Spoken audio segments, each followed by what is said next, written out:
Tayo po'y nagpapatuloy sa ating pag-aaral dito sa maikling sulat ni Apostol Pablo maikling sulat ni Apostol Pablo para kay Philemon. At bilang review, gaya ng ating mga napag-aralan last time na tapos na second na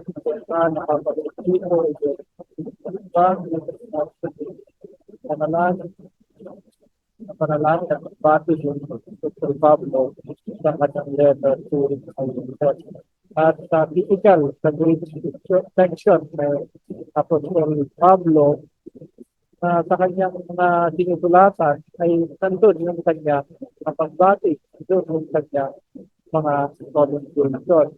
At dito nga sa contribution niya, sa sulat niya para kay Philemon, tinawag mo itong dear friend and fellow worker sa your what.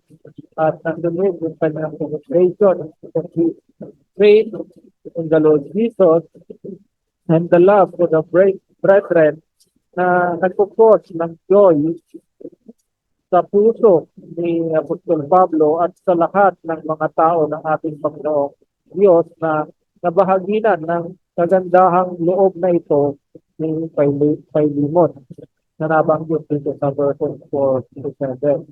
At ngayon naman, we now transition to appeal for the slave na si Philemon.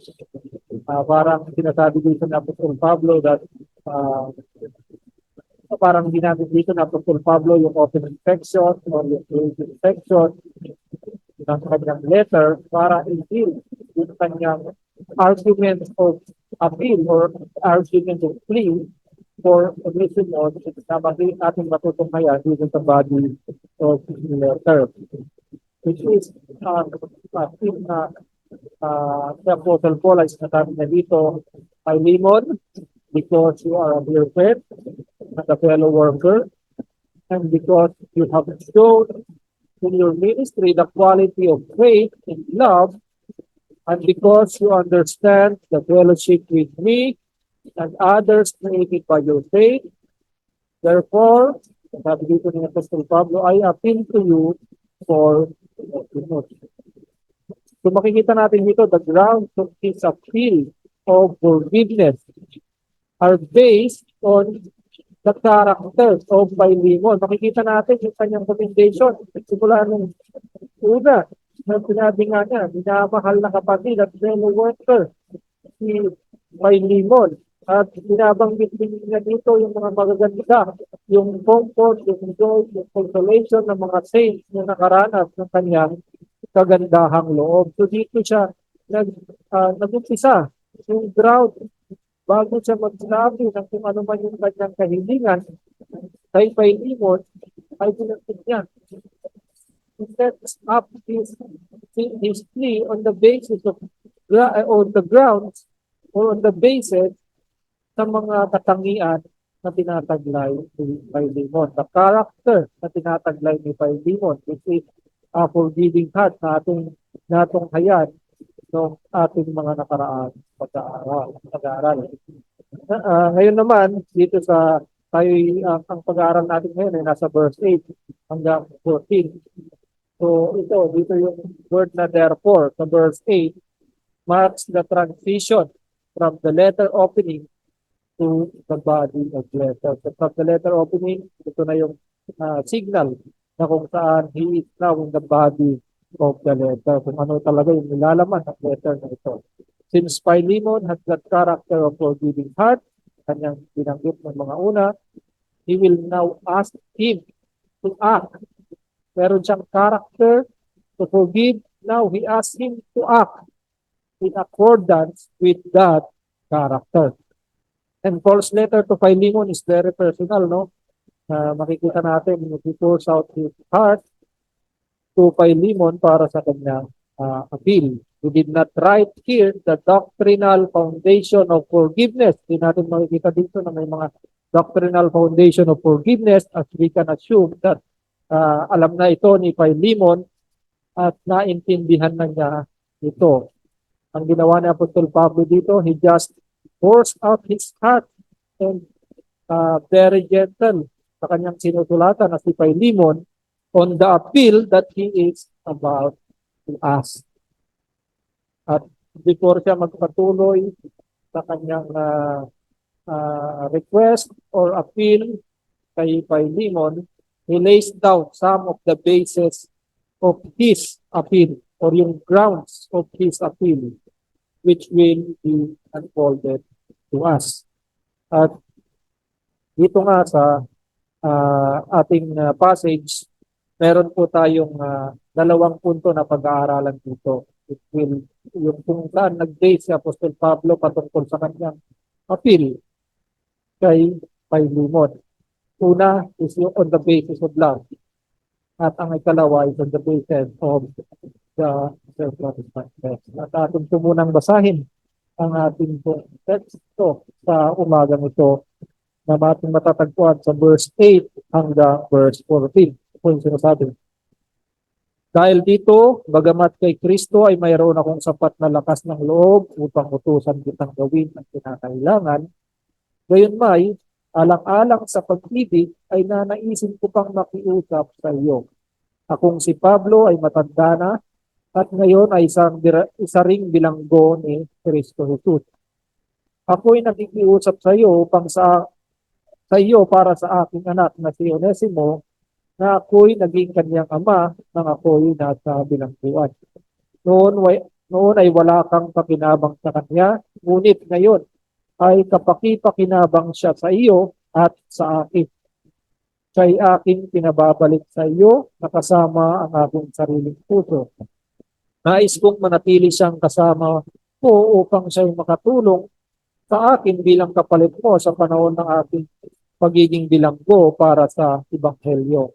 Ngunit ayaw kong gumawa ng anuman na wala kang pahintulot upang ang iyong kabutihang loob ay hindi maging sapilitan, kundi ayon sa sarili mo kalooban. Ngayon muna ay manalangin tayo sa iyo patuloy sa aral ng salita natin.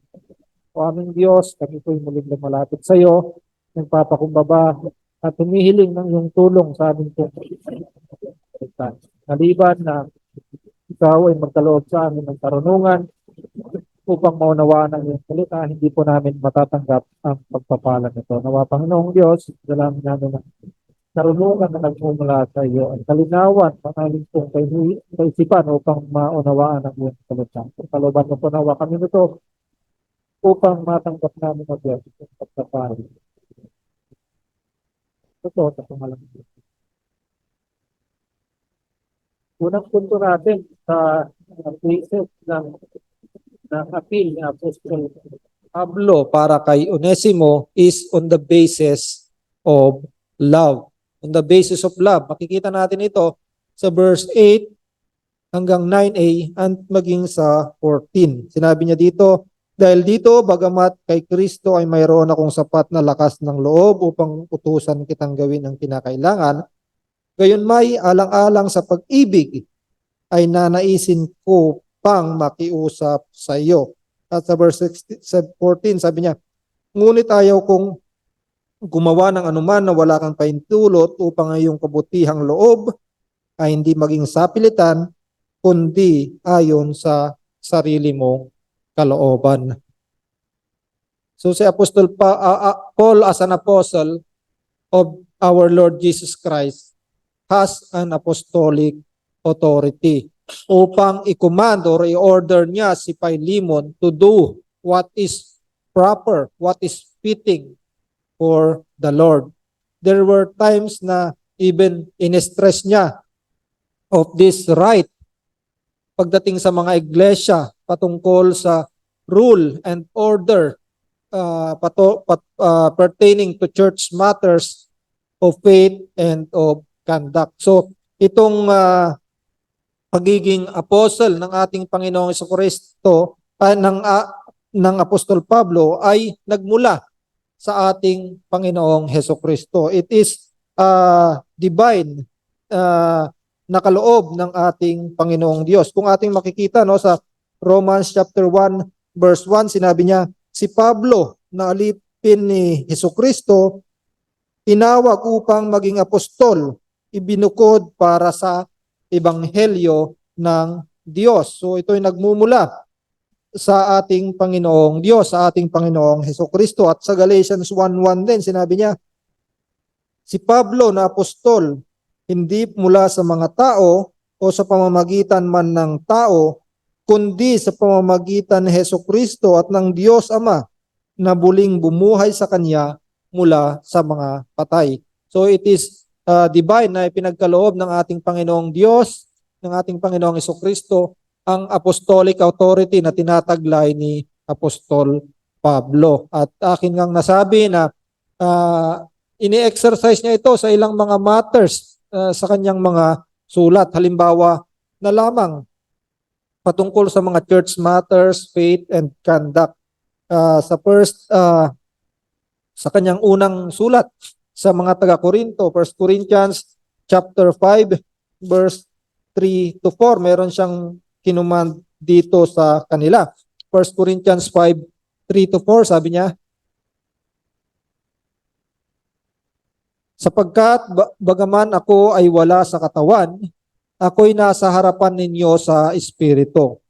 Kaya tulad sa isang nasa harapan ninyo, hinahatulan ko na ang gumawa ng bagay na ito. Sa pangalan ng ating Panginoong Hesus, kapag kayo ay nagkakatipon kasama ang aking espiritu, na taglay ang kapangyarihan ng ating Panginoong Hesus. Hanggang 4 lang. So ito'y patungkol sa pagdidisiplin ng isang nagkasalang miyembro ng iglesia. So nandun yung kanyang rule, yung right na mag-command patungkol sa matters in the faith or in the conduct of faith. At ganun din sa 2 Corinthians 10 verse 13 to 14. Sabi niya dito, subalit hindi kami magmamalaki ng lampas sa sukatan, kundi ayon sa hangganan ng panukat na itinakda ng Diyos sa amin upang umabot hanggang sa inyo. Sapagkat hindi kami lumampas sa aming hangganan nang kami dumating sa iyo. Kami ay unang dumating sa inyo, dala ang ebanghelyo ni Kristo. So ito'y patungkol sa tinataglay niyang apostolic authority na hindi siya lumalampas ayon sa itinakda ng ating banal na kasulatan. So he has the right. He has the apostolic authority to command Philemon to do the proper thing to do, but he did not. Hindi niya ginawa ito ayon sa ating nabasa dito sa ating passage. Instead, ang ginawa niya, he appealed to him to do what is right for love's sake.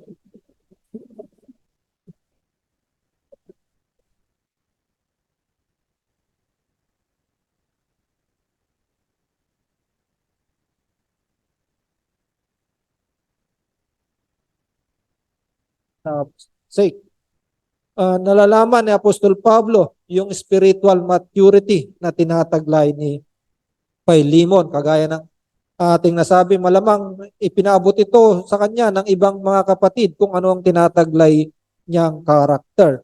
But the reality na ng trouble na ginawa ng kanyang runaway slave na Onesimus sa kanyang master, ay magiging mahirap ito sa kanya upang magpatawad. So natural yan sa isang tao na maging mahirap magpatawad. Na kung makikita niya yung taong nagkasala sa kanya, mas lalong nagiging mabigat or maaalala niya yung mga ginawa sa kanya, maaaring mas maging mabigat sa kanya upang magpatawad. But dahil nalalaman nga ni Apostol Pablo yung kanyang spiritual maturity, he appeal on the basis of love, not on the command. He does not want Philemon to act involuntarily, kagaya ng ating nabasa sa verse 14, not under compulsion, but to act willingly. He appeals not on the basis of command, na nalalaman nating merong authority as Apostle Pablo, but rather he appeals on Philemon on the basis of love. He must not only do what Paul wants him to do,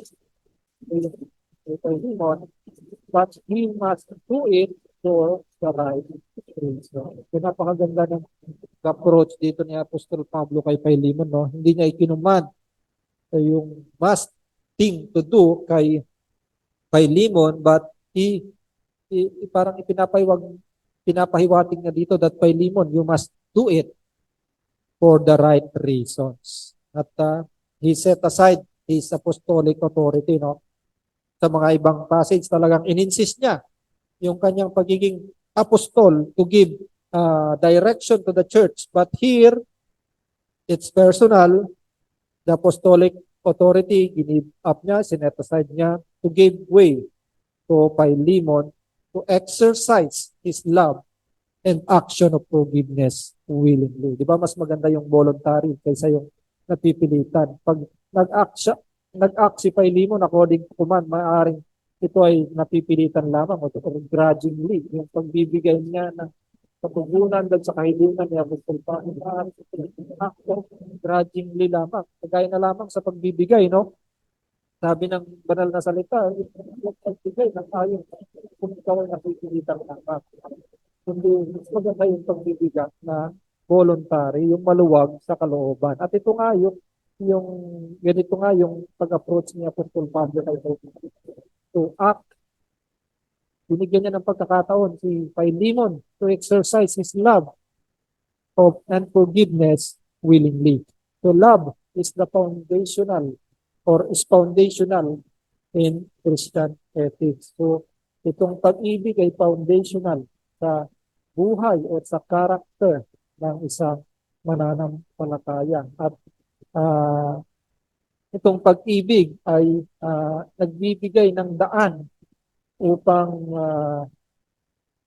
maging mas malawak yung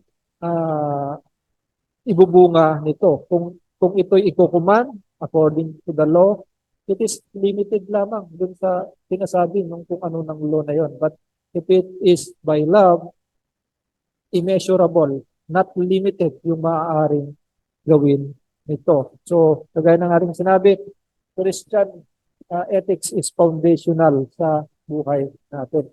Romans 13, verse 8. Romans chapter 13, verse 8, patungkol sa pag-ibig, sinasabi dito ng Apostol Pablo, huwag kayong magkautang ng anuman sa kaninuman, kundi mag-ibigan sa isa't isa. Sapagkat ang umiibig sa kapwa'y nakakatupad na ng kautusan. Hanggang verse 10, ang utos na huwag kang mangalunya, huwag kang papatay, huwag kang magnanakaw, huwag kang mag-iimbot, at kung mayroon pang ibang utos ay nauuwi sa salitang ito. Ibigin mo ang iyong kapwa na gaya ng iyong sarili. Ang pag-ibig ay hindi gumagawa ng masama sa kanyang kapwa. Ang pag-ibig ang siyang katuparan ng kautusan. So it's the katuparan ng kautusan. At sa sulat niya sa mga taga-Galacia, chapter 5, verse 13 and to 15, sinabi niya dito, sapagkat kayo, mga kapatid, ay tinawag sa kalayaan, subalit wag lamang ninyong gagamitin ang inyong kalayaan bilang isang kadahilanan para sa laman, kundi sa pamamagitan ng pag-ibig ay maging alipin ng isa't isa. Sa pamamagitan ng pag-ibig ay maging alipin ng isa't isa. Sapagkat ang kautusan ay natutupad sa isang pangungusap. For kayo sarili. Ngunit kung kayo ang nagkakagatan at nagsasakmalan, mag-ingat kayo ba kayo the foundational foundational Christian ethics na pag ito yung ating pong pinairal, it is open-ended, it is limitless, incalculable, beyond law that might impose. So, napakaganda kung ito yung maghahari. At ang ginagawa ng Pablo, the basis of love, not the basis of command of the law. or on the basis of what it is written. So, napakaganda po, no? Na pag ang love is ginagamit ay mas involuntarily, mas nagiging maganda ang epekto nito. So, yung Philemon's status as a Christian, as a brother of Paul, means that siya ay mayroong obligasyon to act in a certain way. Tinawag niya itong brother at hindi niya ito kinuman sa kung ano ang nais niyang gawin. At nalalaman implied dito na meron siyang obligation to do a certain way, which is to act in love. This love refers to Philemon's own proven love towards the Lord and His people. Napatunayan na niya ito ayon sa ating pag-aaral sa verse 4 to 7 na kung saan nagpakita siya ng love sa ating Panginoong Diyos and love din sa mga kapatiran. At ang ikalawang basis nga niya, unang base niya sa pagbibigay niya ng request or appeal or plea kay Philemon para kay Onesimo ay according to love. At ang ikalawang base naman is on the basis of circumstances na ating makikita sa verse, pangalawang part ng verse 9 hanggang verse 13.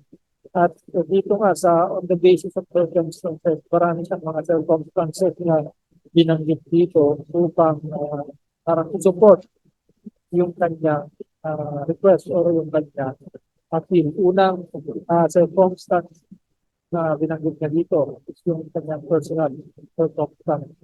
Yung personal circumstances to Apostle Pablo.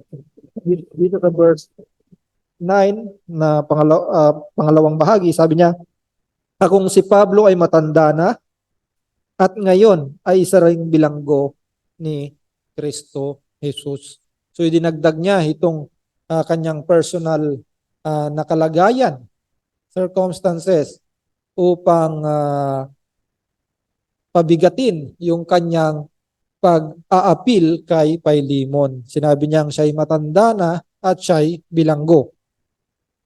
Paul adds to his appeal the emotional impact of him being an old man and a prisoner. So Paul may therefore calculate na magigain niya yung sympathy ni Philemon by reminding him that he is an old man. Sinasabi ng mga commentator na si Apostol Pablo dito might be in his 60s. Nasa yung iba sinasabi 50 to 56 years old. Some says that he is in 60s at the time of this letter was written. So kung titingnan natin ngayon yung ganong edad, no, parang kung nasa depende yan, no, kung nasa magandang kalagayan or hindi naman masyadong mabigat yung kanyang pinagdadaanan, hindi mabigat yung trabaho, medyo magaan yung kanyang trabaho. Makikita natin sa isang tao, minsan sa oras ng isang tao, no, hindi pa siya ganun katanda during that 60s. So we might say that he is not too old, si Apostol Pablo on this age. But kung ating titingnan yung kanyang mga pinagdaanan, yung kanyang mga circumstances and sufferings in the ministry na kanyang naranasan, ay maaaring sabihin natin na magiging mas mabilis, mag-i-increase yung kanyang aging process. Kagaya na lamang, no, yung, tingnan natin yung kanyang mga naranasan sa kanyang ministry sa 2 Corinthians chapter 11. Ikalawang sulat niya sa mga taga-Korinto, chapter 11, verse 23 to 28. Sabi dito, sila ba'y mga ministro ni Kristo? Ako'y nagsasalita na parang isang baliw. Lalo pa ako na mas maraming pagpapagal, mas maraming pagkabilanggo, nang di mabilang na bugbog at malimit na mabingit sa kamatayan. Sa mga Hudyo ay 5 ulit akong tumanggap ng 40 hagupit kulang ng isa. 3 ulit na ako hinampas ng mga pamalo minsan ako'y pinagbabato, 3 ulit na akong nawasakan ng barko, isang araw at isang gabi ako'y nasa laot, nasa madalas na paglalakbay, nasa panganib ng mga ilog, panganib ng mga magnanakaw, panganib sa aking mga kababayan, panganib sa mga hintil, panganib sa lungsod, panganib sa mga ilang, panganib sa dagat, panganib kasama ng mga huwad na kapatid. Sa pagpapagal at hirap, sa mga pagpupuyat, sa gutom at uhaw, madalas na walang pagkain, giniginaw at hubad. Bukod sa mga bagay na nasa labas, ako'y araw-araw na nabibigatan sa alalahanin para sa iglesia. So makikita natin yung mga pinagdaanan ni Apostol Pablo sa kanyang ministeryo, sa pagtupad niya sa pangangaral sa ebanghelyo ng ating Panginoong Jesucristo, yung kanyang mga pinagdaanan hindi madali, life-threatening, or kumbaga talagang panganib sa buhay niya yung kanyang mga pinagdaanan.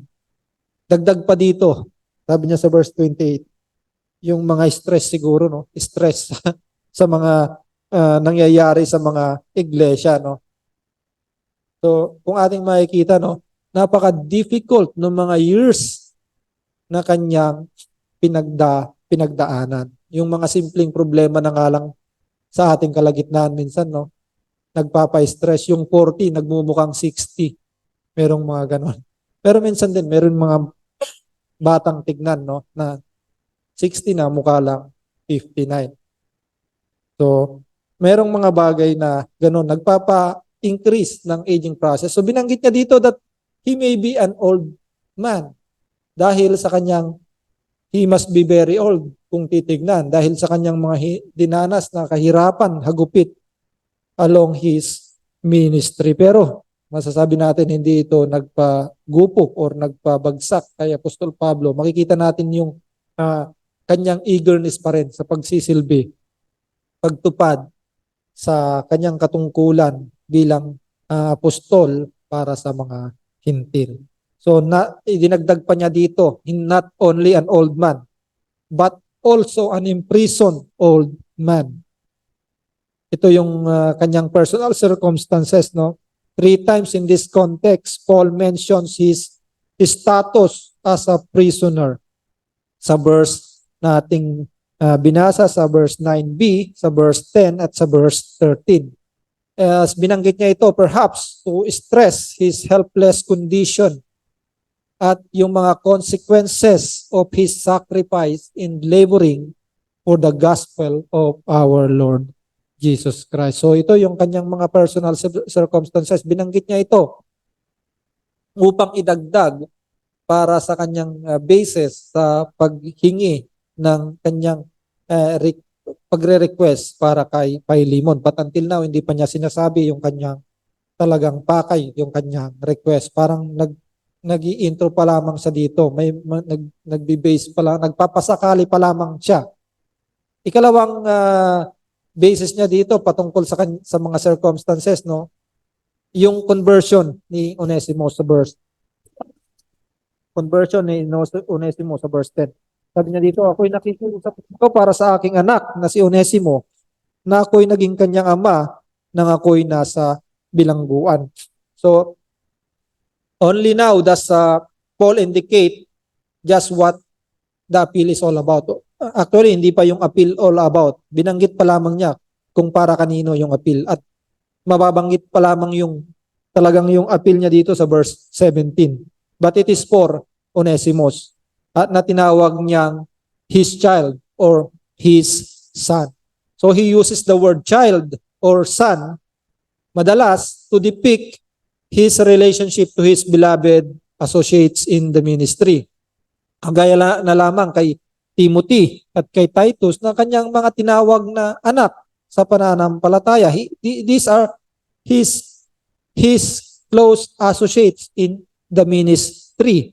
But in our context here, with its explicit mention ni Paul, yung role niya as a father to Onesimus makes clear that it is Onesimus as a convert rather than as a younger fellowship, rather than a younger fellow worker in the ministry, na kung saan ito yung kanyang mas binibigyan ng kahalagahan dito. Mas Paul is in mind here yung kanyang pagiging convert ni Onesimus rather than as a younger fellow worker. So he called Onesimus as son. Tinawag niyang child or son. So calling Onesimus Paul's son touches on the close relationship between the two and provides emotional grounds for Paul's appeal to Philemon. So nagiging emotional ground ito, no? Sympathy yung hinahanap niya dito, that he is in close relationship with Onesimus, na itinuturing niya itong anak sa pananampalataya, or parang siya yung nag-gave birth. Kung ating titignan, no, parang siya yung nag-gave birth dito kay Onesimus. So Onesimus, alam natin yung kanyang ginawa. He fled from his master.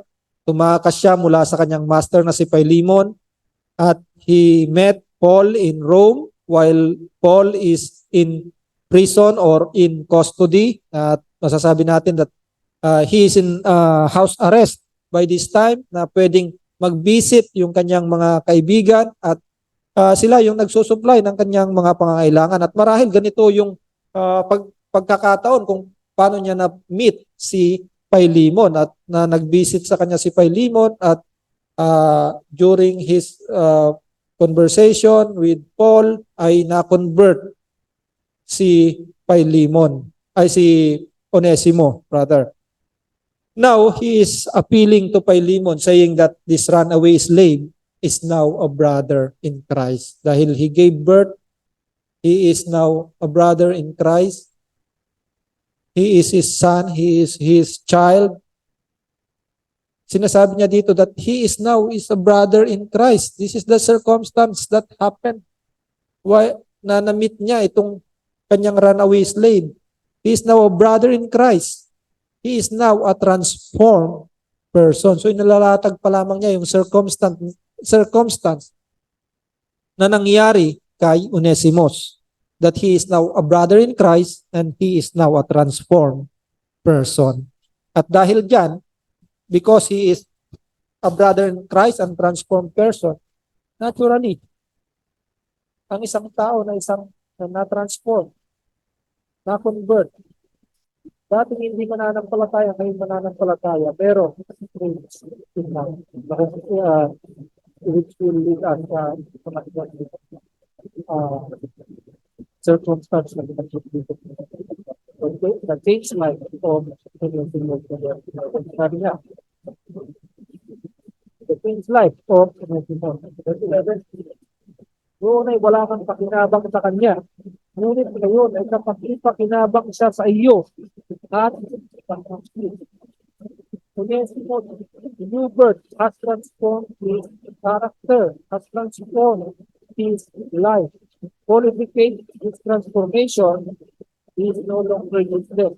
Noon ay wala kang pakinabang sa kanya, sabi niya kayo sa kanya. But now, he is no longer useless, but now it is useful. Napakinabang siya sa iyo at sa akin, sabi ni Apostol Pablo. He was not a valuable slave before to Philemon, but now he is useful both to Paul and Philemon. He proved his usefulness to Paul nung habang siya ay nasa bilangguan. And now he knows that this usefulness na ipinakita ni Onesimo sa kanya habang siya ay nasa bilangguan will do the same to his master sa kanyang pagbabalik kay Philemon.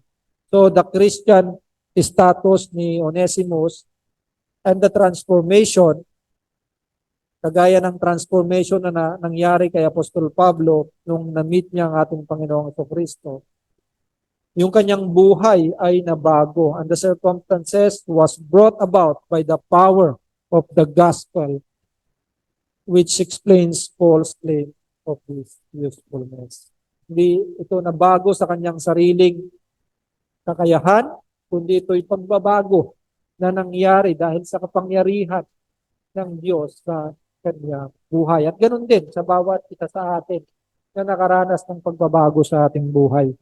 Hindi natin ito, unaware tayo na binago tayo ng ating Panginoong Diyos. Akala natin, binago natin ang ating sarili. But it is the power of the gospel of God, the gospel of Christ na siyang bumago sa atin. Ito yung hiwaga na nangyari sa buhay ng isang mananampalataya katulad ng nangyari kay Onesimo, na siya ay binago ng ating Panginoong Diyos at from being useless to being useful. Actually, the word daw na Onesimos is, yung meaning nito is useful. So, kadalasan sa mga slave, ginagamit itong nickname that he is useful. But some say that Onesimos did not live by his name. He was not useful to Philemon, but he was useless. But now, by the power of the gospel of God, he is useful to both Philemon and Paul. And lastly, yung circumstance na binanggit niya dito is the fellowship of love between Paul and Philemon. So nakita natin yung fellowship of love ni Paul kay Philemon and the other way around. Sa verse 12 and 13, sinabi niya dito, siya'y aking pinababalik sa iyo na kasama ang aking sariling puso. Nais kong manatili siyang kasama ko upang siya'y makatulong sa akin bilang kapalit mo sa panahon ng aking pagiging bilanggo para sa Ebanghelyo. So dito, it was not mentioned here if Onesimus repented, but is implied here.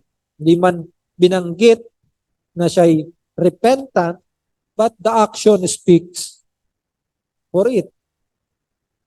Na implied dito that he is a repentant, he is repentant sa kanyang pagbabalik. Hindi siya babalik sa kanyang master kung hindi siya repentant. His willingness to come back and face his master whom he has wronged is an indication of his humility and repentance towards the sin he has done to his master. So mahirap harapin.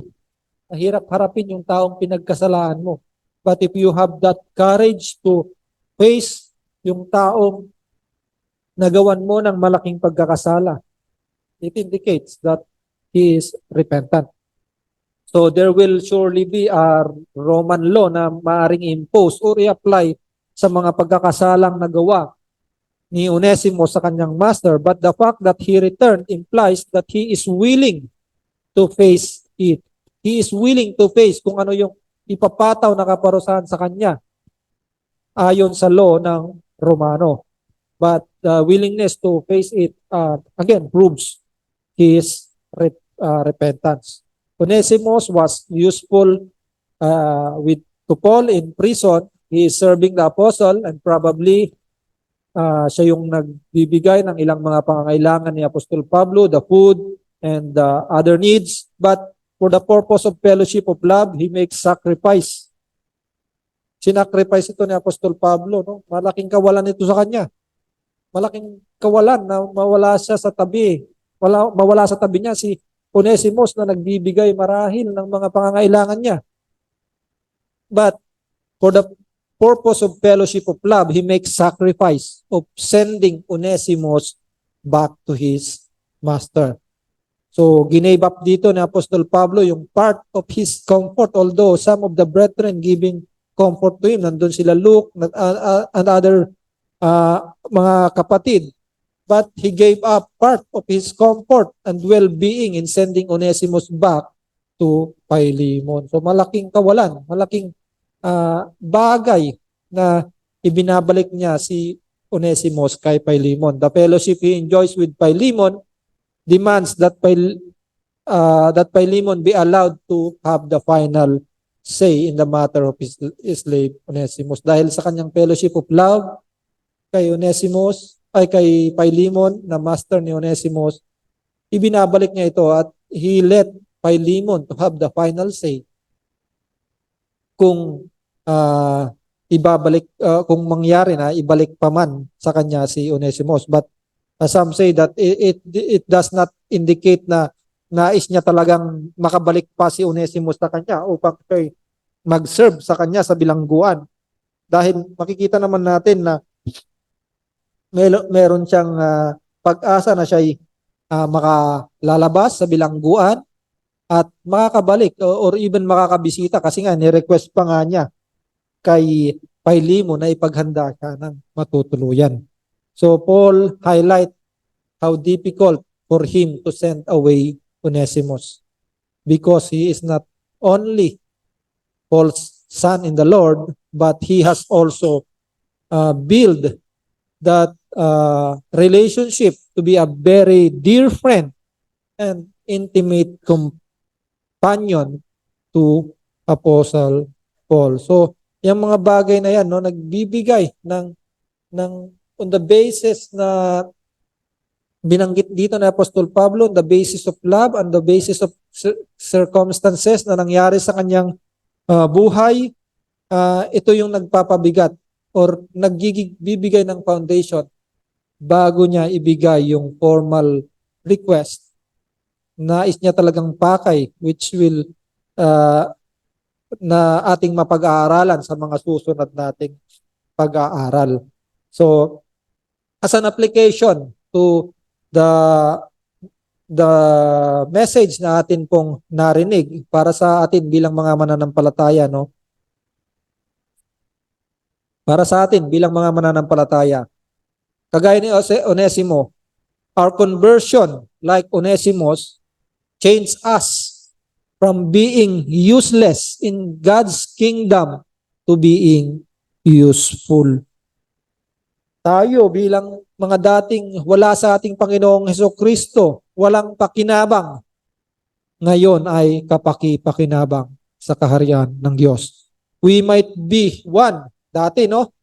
We might be one of the mockers of Christian before. Marahil naranasan natin yan. We were one of the mockers of Christians before, no? Marahil tayo rin ay kagaya ni Apostol Pablo, ni Saul na Christian persecutor. Nung siya hindi pa mananampalataya, but now because of the transforming power of the gospel, we are valuable in God's ministry. May valuable tayo sa God's ministry. We are not useless. We are useful in God's ministry. So isang panawagan po yan, isang wake-up call po yan sa bawat isa sa atin bilang mga mananampalataya. Let us therefore exercise that diligence in working out our salvation. We are saved not for nothing, but we are saved to be useful in God's kingdom. So nawa, naging paalala po yan sa bawat isa sa atin that we are not useless in our salvation. We are useful in God's kingdom. At ikalawang bagay po na ating makikita dito sa katotohanan ito sa atin pong mga buhay bilang mga mananampalataya, no? Christian fellowship is a grace given by God. So nandito yung fellowship with Paul and Philemon, fellowship with Paul and Onesimo. It is a grace of God na merong mga companion si Apostol Pablo while siya nasa bilangguan. So Christian fellowship is a grace given to us by our God. He did not make us function alone as believers. At kailangan nating i-value ito, no, yung grace na ibinigay sa atin ng ating Panginoong Diyos in the fellowship. Let us value this grace of God to serve and exercise mutual edification like ng naranasan ni Apostol Pablo sa fellowship niya with Onesimos. And eventually, yung magiging fellowship na mangyayari with master and slave na si Philemon and Onesimus. At para naman sa ating mga kaibigan na wala pa sa ating Panginoong Jesucristo. Kagaya rin ni Onesimus, no?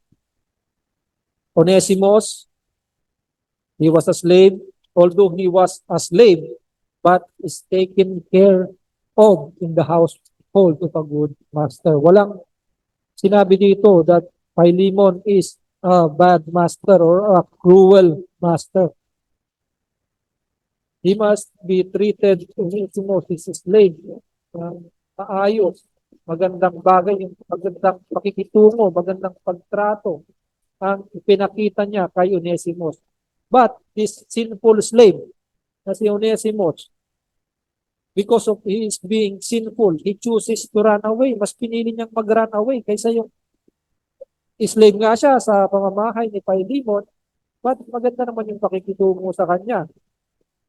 He chooses to run away from his master who is taking care of his needs for the love of freedom. Love of freedom minsan tempted yung iba na love of freedom, at pagdating sa gusto niyang makalaya ay mas lalo pa siya napasama. Often this is the condition, or talagang ganito ang kondisyon ng isang sinful man. God is taking care of his needs. Di man mananampalataya ito. Ang Panginoong Diyos ang take care ng pangangailangan at ng welfare ng bawat isang tao. But because of sinful heart, no, he does not want to be under the authority of God. Ipinagkaloob na yung pangangailangan niya. Magandang welfare na yung ang kanyang tinatamasa. But dahil nga sa pagiging makasalanan, we don't want to be under the authority of God. And rebelling against Him and His condition will be worse. No?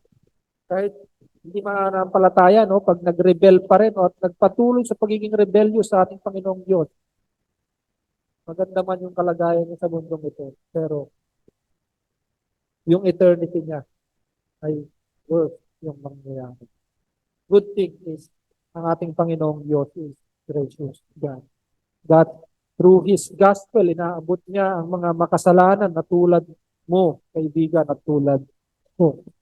Instead of being damned because of rebelling against Him, He sent His Son, the Lord Jesus Christ, for the salvation of sinners like me and you. Sa pamamagitan ng dugo ng kanyang anak, ang ating Panginoong Jesucristo, at yung kanyang perfect righteousness, ito yung naglilinis, nag-wash away ng ating mga kasalanan. So, kaibigan na wala sa ating Panginoong Jesucristo na patuloy na naghihimagsik, although nakakaranas ng kabutihan ng ating Panginoong Diyos, patuloy na sinusuppress yung authority ng ating Panginoon. Kaibigan, you can avail His goodness of God at upang ikaw ay maligtas sa puot na paparating ng ating Panginoong Diyos. You can avail this goodness of God sa pamamagitan ng iyong pagsisisi sa iyong mga kasalanan. Pag-amin na ikaw ay makasalanan at pagsisisi sa iyong kasalanan at pananampalataya sa Panginoong Jesucristo. Siya lamang ang daan na ibinigay ng Diyos para sa Kanya. Nawa, kaibigan, you heed this call of the gospel that you should repent of your sin and put your faith in the Lord Jesus Christ para sa kapakanan, para sa kaligtasan ng iyong kaluluwa. So nawa, kaibigan, tumugon ka dito habang may panahon pa. Tayo manalangin. Panginoon, aming Diyos, salamat sa pag-aaral ng iyong salita that it is truly the basis of love, the basis of the circumstances na naranasan ng Apostol Pablo. Nilahad niya ito upang mapabigat yung linya patungkol kay Onesimus. Nawa, Panginoon, nagbigay ito ng katuruan sa amin na kami man din, we must act in love sa lahat ng mga nagkakasala sa amin. At nawa, Panginoon, we must act it willingly and not grudgingly dahil isang iniligtas mo ay nagkaroon na ng bagong puso na kayang magpatawad. If we will contemplate yung lahat ng aming pong pagkakasala sa iyo, Diyos, it is the ultimate sin na nagawa ng tao against God.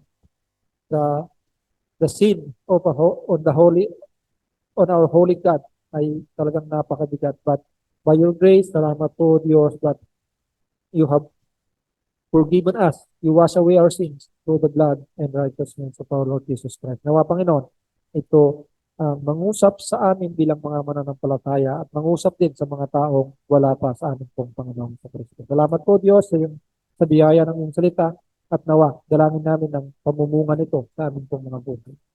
In Jesus' name we pray. Amen.